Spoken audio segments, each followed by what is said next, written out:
Today, I'm going to be trying out two new chicken sandwiches from Wendy's. There's the grilled jalapeno popper sandwich and the spicy jalapeno popper sandwich. So let's open these up and see what's in them. So here's the spicy jalapeno popper sandwich with a fried chicken breast. And here's the grilled jalapeno popper sandwich.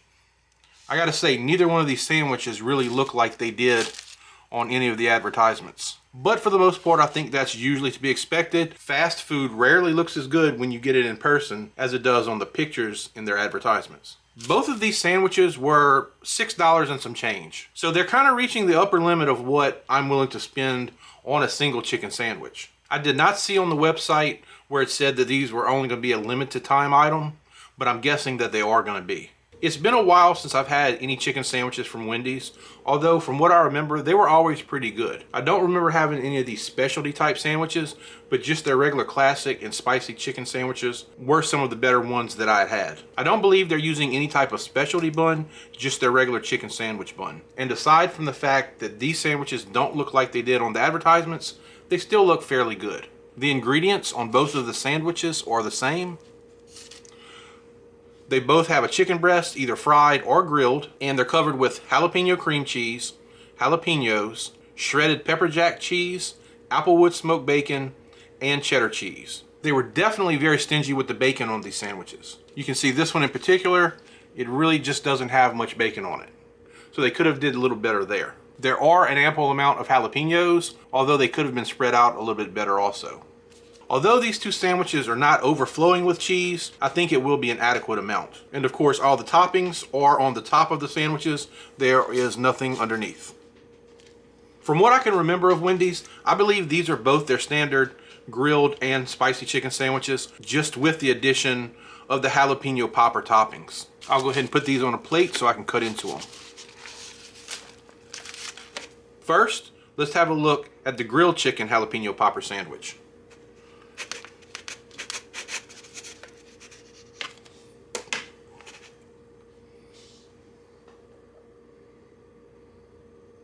It seems to be a good meat to bun ratio with a decent amount of toppings. The chicken appears to be cooked all the way through, which is a big thing because I have had undercooked chicken from some fast food restaurants in the past. The bun is nice and soft, it's not stale. So I really want to try this and see what it tastes like. A lot of times when you see a sandwich like this with a lot of toppings, you're not really sure whether they're going to work together or it's just a little too much for the sandwich. So I'm going to give this one a taste and see what I think. As to be expected, on the first bite, you really get hit with the jalapeno flavor. The heat isn't excessive, but you definitely know it's there. And you get the crunch from the jalapenos. You get a little of the pepper jack cheese taste, along with the chicken. I wouldn't go so far as to say this particular chicken breast is dry, but it's not overly moist for sure. I know some people have a problem with crunchy things on some of their sandwiches, and they may not like it because of all the crunch from the jalapenos. One taste that I did not get any of was the bacon. And that's probably because there was such a small amount on it and I did not get any in that bite. On my second bite, I really didn't get any of the crunchy jalapenos. There was none in this area. I still really didn't get any of the bacon either. It was mostly just the chicken and the cream cheese flavor. So I wouldn't say this is a bad sandwich at all. It's probably not something that I would buy again, but it's certainly not terrible. Next, for the spicy jalapeno popper sandwich. And again, this one has a little bit more bacon on here. I'm not going to move these jalapenos around. In an ideal world, fast food restaurants would distribute them evenly across the bun, but again, it's fast food, so we can't really expect that. But I'd rather just try the sandwich how I got it.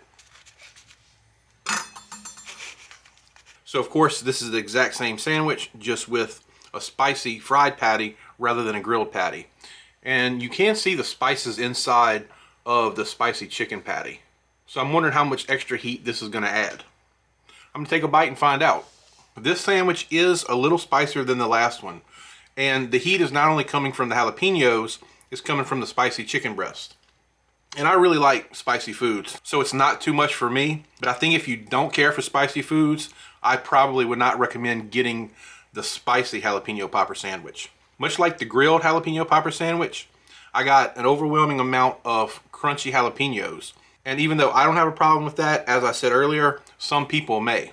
But the chicken patty itself definitely has a fair amount of spice, and when you add that with the jalapenos, you get a pretty good kick. I did not get any of the bacon flavor in this bite. I did get some of the cream cheese flavor, and this sandwich is okay. I do like it a little better so far than the grilled jalapeno popper sandwich. For this bite, I did finally get just a tiny bit of the bacon flavor, a fair amount of cream cheese, and again, I got a lot of the crunchy jalapenos. So this is an okay sandwich. It's probably not something that I would get again. I do think they need to work on distributing the jalapenos a little bit better on these sandwiches. And they really need to add a little bacon to this. When you're talking about a sandwich over $6, you're really getting into premium sandwich territory. And just a few pieces of the bacon on here is really not cutting it. I do believe that the bacon would add a whole nother level to the flavor. And there's just not enough on here to really do that with the current setup. This isn't one of the dollar chicken sandwiches or something like that. I don't think I will be finishing these sandwiches or purchasing them again. I think there's a little too much jalapeno on these sandwiches. And while I do like the jalapeno taste, it's slightly overbearing, and the jalapeno flavor is completely overshadowing the other flavors. If they would reduce the amount of jalapenos and add some more bacon, I think this sandwich would be significantly improved. For the most part, I was not getting too much flavor from the pepper jack cheese because the jalapenos were the dominating flavor. To rate these sandwiches, I would rate them a 5.5 out of 10, primarily because the jalapenos became a dominating flavor on both sandwiches, because there was a lack of both bacon and pepper jack cheese. If you enjoyed the video, please give it a thumbs up and consider subscribing to the channel. As always, I appreciate you watching, and I'll see you in the next video.